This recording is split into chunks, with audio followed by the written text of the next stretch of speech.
Assalamu alaikum, dear students and viewers. So today's lecture is on inequations. So we will first define what inequation means. So an inequation is a statement which involves variables and signs of inequality. So an statement, अगर हमारे पास कोई statement है, अगर उसमें हमने ये चार inequalities, ये चार सिंपल साइंस का यूज किया है, this is greater then, this is less than, this is greater और इक्वल टू और लेस और इक्वल टू, तो किसी भी स्टेटमेंट अगर इन साइंस का इस्तेमाल किया गया हो तो उस इक्वेशंस को हम कहते हैं, उस इक्वेशन को, उसको हम, उस स्टेटमेंट को कहते हैं हम इन इक्वेशन। तो इन इक्वेशन की एग्जांपल एक दो दे देते हैं। एग्जांपल क्या है हमारे पास? Let us suppose we take ax is equal to ax plus b less than zero. This is an inequation, this is an inequation because this is a statement involving variable x and the sign great less than equal to zero. और we can say that this ax plus b less or equal to 0. This is also an inequation. This is also an inequation. Now, we will discuss about the solution of inequations. Solution of inequations. Solution of inequation क्या होता है? Inequation.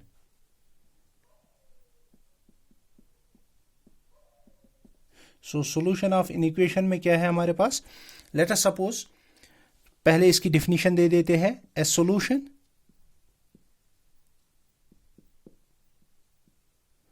Of an inequation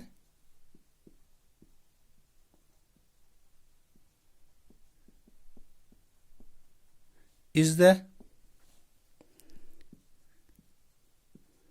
value x of the values of the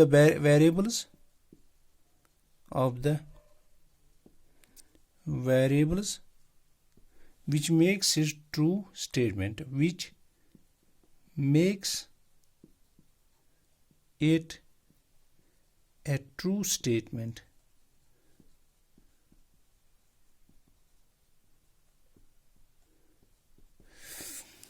तो solution of an inequation का मतलब क्या है कि वो सॉल्यूशन इन इक्वेशन का जो x की वैल्यू देता है, जो values of x of the variable, तो वो उस स्टेटमेंट को ट्रू बनाता है। Let us suppose we consider an example,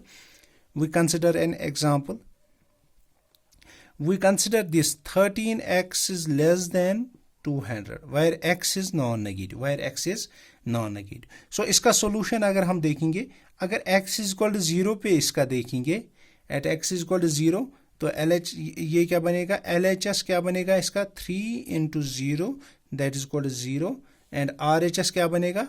RHS इसका बनेगा which is less than, so that implies we can say that this 0 is less than, this is equal to 0 which is less than 200, means this statement is true when x is equal to 0. That implies x is equal to 0 is the solution. Or when we put x is equal to 1, when x is equal to 1, so LHS is equal to, this is 13 into 1, that is equal to 13, which is less than 200, which is strictly less than 200. That implies x is equal to 1 is the solution.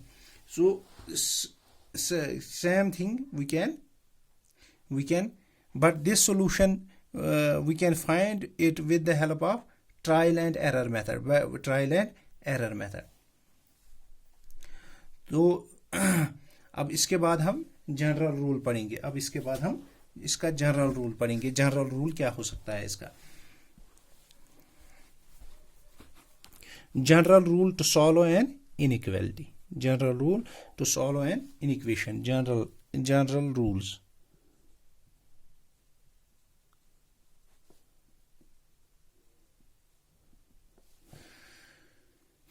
तो rule first में क्या है? अगर we can, पहले इसको लिखते हैं, we can add और subtract,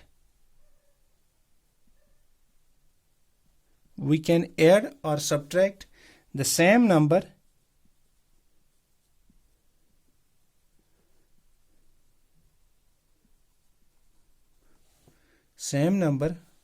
to or from both sides of an equation, both sides of an equation. तो इसका मतलब क्या है, सिंपली हम क्या कर सकते हैं, एक इक्वेशन में हम सेम नंबर को ऐड भी कर सकते हैं और सब्ट्रैक्ट, लेकिन दोनों तरह से सब्ट्रैक्ट कर सकते हैं।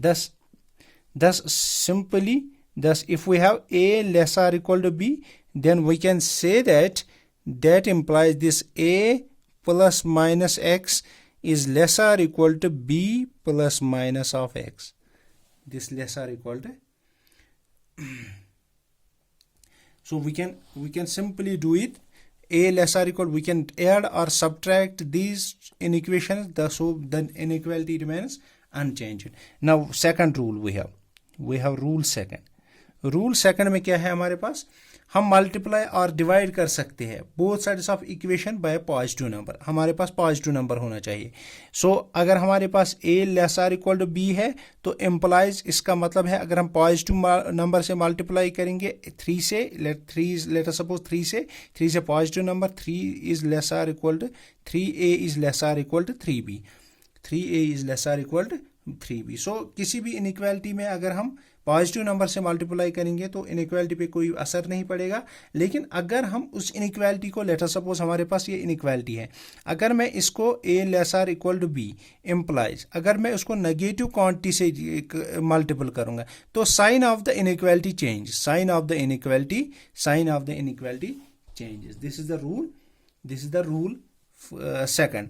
तो अब रूल थर्ड में क्या है, रूल थर्ड में सिंपली है, अगर हमारे पास अगर a divided by b is greater और equal to c divided by d, then, तो इसका मतलब है फर्स्ट है ad is greater than bc if b and d are of same sign, इन दोनों की साइन सेम साइन। तो इसका सेकंड क्या है, ad is less or equal to BC if B and D are of opposite sign, or of opposite sign। तो simply इसका मतलब है AD is greater than BC, greater और equal to BC, greater और equal to, अगर B और D में same sign हो तो सिंपली हमें B और D में देखनी है साइन क्या है। अगर सेम साइन होगी तो ये आएगा AD is greater or equal to BC। लेकिन अगर हमारे पास sign AD less or equal to BC आ गया तो इसका मतलब है B और D अपोजिट साइन में है। तो अब हमारे पास है रूल फोर्थ। तो रूल फोर्थ में क्या है हमारे पास, तो हम लेट अस सपोज इसको एग्जांपल से ही समझाते हैं। अगर हमारे पास x square is equal to 9 implies x is equal to plus minus 3, इसका वैल्यू है। लेकिन अगर हमारे पास x square is less or equal to 9, that doesn't implies x is less or equal to plus minus 3। तो यहाँ पे वो मतलब नहीं है कि x की वैल्यू जो है वो प्लस माइनस 3 है। तो ये रूल्स हो गए। तो आज के लिए इतना ही। अल्लाह हाफ़िज़।